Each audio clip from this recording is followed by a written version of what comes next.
This lecture will focus on managing your speech anxiety. Let's face it, everybody gets nervous from time to time, but there are some people who have a real sense of fear and anxiousness when they must speak in front of a group of people. If you're one of these types of individuals, please let me know. I'd love to just talk to you and try to help you overcome this. It's not an easy thing to do, but it is something that you can manage. So let's talk about it. Communication apprehension. Dr. James McCroskey and Virginia Richmond define communication apprehension as a person's level of fear or anxiety that's associated with real or anticipated communication with another person. Now, I'm sure in everyone's life there has been a time when you have that fear, whether it's with a teacher because of grades, or a parent because of something that you have done, possibly with a sibling, a significant other.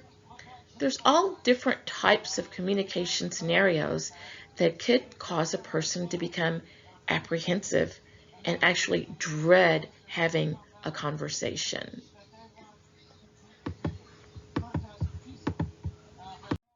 Let's take a look at the stats. Approximately 1 in 5 people within the general population suffer from higher levels of communication anxiety or apprehension than the rest of the population, which doesn't seem like a lot, but actually it's a relatively high number of people who have this fear that is very, very real. I have worked with students who were so afraid of speaking until they literally almost passed out. I thought they were going to vomit. I mean, it is a very real fear that some people have when it comes to being apprehensive about communicating, especially with groups of individuals. There are 4 major types of communication apprehension, and I'm sure that each of us can think of a time where we experienced at least one of these in our life. One of which is trait-like, the other is context-based, the third is audience, and then the fourth is situational. And I'm sure that there has been a situation in your life where you have had to have a conversation with someone that you completely dreaded. I know I have. A lot of times it ends up better than what I had thought, and I was like, whew, I am so glad that's over, because it is a very uncomfortable feeling to have. But for those people who suffer with higher levels of communication apprehension, they can actually make themselves physically ill because of the fear that they have of actually having this encounter with another individual or a group of individuals. The first one is trait-like, and this really refers to people who are afraid of pretty much any type of communication, regardless of what the context is. So it doesn't have to be a meeting with the principal or that they're in trouble with anyone. They just fear communicating with people. And a lot of times you'll see people who like to do IT, or maybe a librarian, or maybe someone who works with animals. They just prefer other things than having to deal with human beings. And sometimes I understand why. The next one is context-based, which is very close to a situational type based apprehension.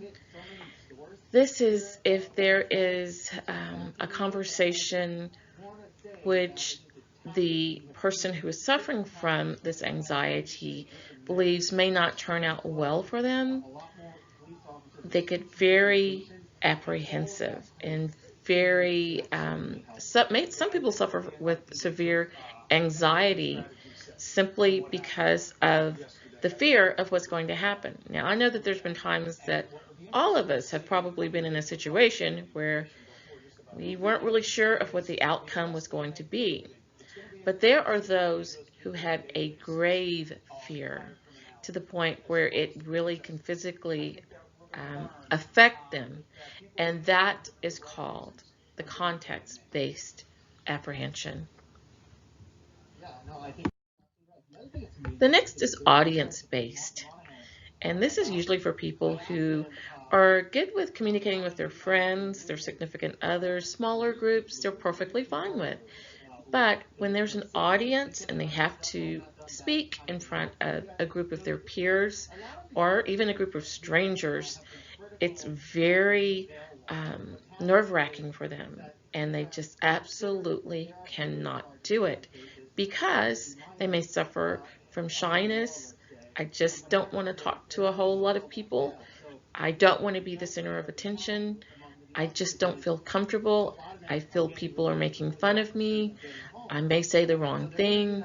There are a lot of different reasons as to why someone would be afraid to speak in front of an audience. And then we come to situational. Again, that's very similar to context-based. It's really depending on what situation you find yourself in. Let's say you get pulled over by a DPS officer for speeding. You don't know how that's going to end. And so, yeah, your blood pressure might go up. You may sweat a little bit. You get a little nervous because of your situation, and you hope that it ends well.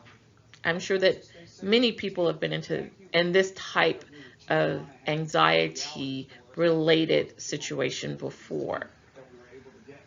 Pretty common. So, your PRCA scores, they can range from 24 to 120. You should do the PRCA if you have not already done it. And if you are anywhere in the 80 to higher range, we may need to have a conversation, because that means that you really suffer from anxiety to a higher level than most people do. There's nothing wrong with that. People do suffer from that. And what I can do is hopefully talk to you about your concerns and hopefully allay those for you, because we are a family for the semester and you will be in smaller groups. You don't even have to worry about speaking in front of a group of 25. There will be a group of 8 or 9 of your peers. So hopefully that will help you with the situation. So, how can we stop this feeling of apprehension and anxiety? First of all, by speaking with confidence. Talk like you know what you're talking about, even if you don't. You need to have that sense of confidence, because I guarantee you it will carry you through with your presentation. There's so many times that we can be our own worst enemy. You need to reframe your thoughts so that you can become your own best friend. You also need to understand a few other things. First of all, it's okay to be a little bit nervous. Everybody gets nervous from time to time. Even professional speakers sometimes tend to get nervous. And they have a little bit of adrenaline that helps push them through as they make their presentation. So that's fine. Nothing wrong with that. Focus on your audience and your topic and getting your message across to your audience. Don't concentrate on yourself or your fears or what you think other people may think about you. Concentrate on the message that you have to deliver to them. You gotta think rationally, all right? One of the biggest mistakes that people make is when they become afraid and then they start thinking irrationally, right? So one of the biggest myths that students and just people in general have is that your presentation must be perfect. It doesn't. Trust me. Like I said, I don't go back and re-record anything that I've done if I've made a mistake. And that's because it doesn't have to be perfect. Plus, I don't have time or the patience for it. And it's just who I am. I'm not perfect. No one is. Accept that and be okay with it. Myth number 2, you can entertain every listener. You can't. Doesn't matter what you say, there's probably that one person who doesn't really care about what you have to say. And there's going to be that one person who will be distracted and doing other things. But don't let that one person stop you. We used to have a saying that one monkey don't stop no show. I'm sure you guys haven't heard of that. But what that means is you don't let one person affect you. There's so many times where you can start off having a wonderful day, everything's going great, and then there's that one person that says something that turns your whole mood into gloom and doom. Don't let that happen. Concentrate on the positive and know that the majority of your audience will care about what you have to say. Myth number 3, the worst will happen. You gotta stop. If you think that way, you gotta stop because you're not helping yourself and you're not being a good friend to yourself. So, worst enemy, best friend. You make the choice as to which person you want to be for yourself. So how do you become a good public speaker? You practice. You prepare and you practice. Just like with athletes that have to practice for long hours, sometimes speakers have to practice as well. Some people have a gift for it. They can do it easier than others, but it's still a good idea for them to practice as well so that they can hone their skills. Start working on it. The sooner, the better. We have a fast semester this summer, so get working on it. And also, you get feedback early. Practice. You'll hear that kind of like a broken record. Practice on your feet before a small audience. Practice for a conversation, not a performance. Remember, we don't want theatrics here. We want it to be as if you're talking to your friends. And practice until you can deliver it without relying on your notes. Don't do it by looking at a manuscript. That's probably the most boring thing that an audience can suffer through. I'm sure you've endured that before, so you don't want to do that to your friends either. Finally, on speech day, there are a number of things that you can do to help yourself. First of all, get a good night's sleep and a good breakfast. Try to move around a little bit before you speak. Don't just be rigid. You need to kind of loosen up a little bit. That will make you feel a lot more at ease. You don't want your muscles to tighten up right before you have to speak, and especially if you're nervous, that is not a good thing. Avoid caffeine and carbonation, so the sodas, try to avoid those if possible. Oh yeah, alcohol, we don't want that either, as well as any other negative thing that could impede your speech. Dress professionally, especially for the persuasive policy speech, and visualize yourself speaking positively.